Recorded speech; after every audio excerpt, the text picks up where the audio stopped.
Thomas the tank engine was ill. Workmen had tried to make him better, but it was no use. Edward must take you to the works, said Sir Topham Hatt. Thomas felt very miserable. Then Sir Topham Hatt spoke to Duck. I want you to help Percy and Toby while Thomas is away. Duck was delighted. He already knew Percy and soon made friends with Toby and Bertie. Terence the tractor gave him a big welcome, too. Take care of Thomas's coaches, he advised. He's sure to miss them while he's away. Duck was very gentle with the coaches. Annie and Clarabelle were impressed. Such nice manners, they told each other. It really is a pleasure to go out with him.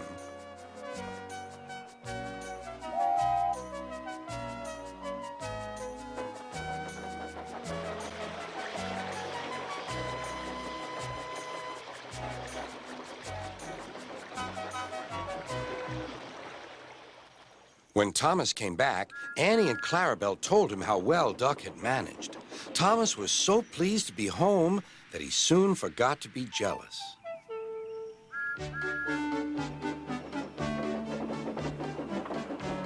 The works had left Thomas's handbrake very stiff. It made his brakes seem as if they were on, when in fact they were not.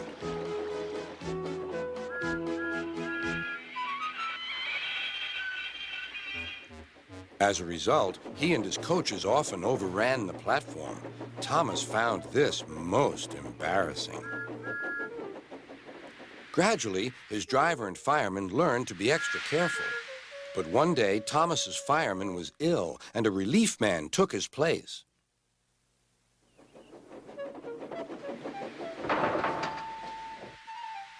The fireman had fastened the coupling and joined the driver and station master on the platform to wait for Henry's passengers. The fireman had forgotten all about Thomas's handbrake. Thomas simmered happily. Not long now, he thought, as he saw Henry slowly approaching. But Thomas's brakes were not on. And suddenly, he felt his wheels begin to move. He tried to stop, but he couldn't, without his driver and fireman. He tried to whistle a warning, but he couldn't do that either. The conductor, driver, fireman, and passengers were all stranded on the platform.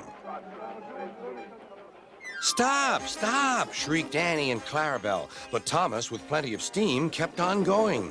The alarm went down the line.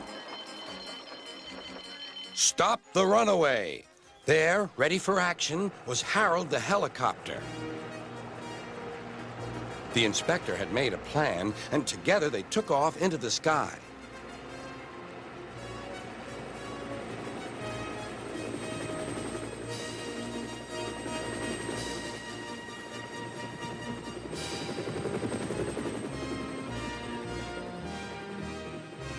At last, Thomas was tiring. "I need to stop! I need to stop!" he panted wearily. As they neared the next station, Thomas saw Harold land.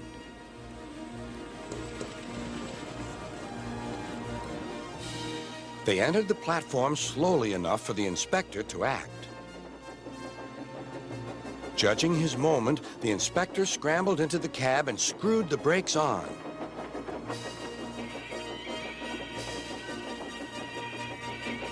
At last, Thomas stopped. Both he and the inspector were very relieved. Then they thanked Harold. "Think nothing of it. Glad to be of service, any time."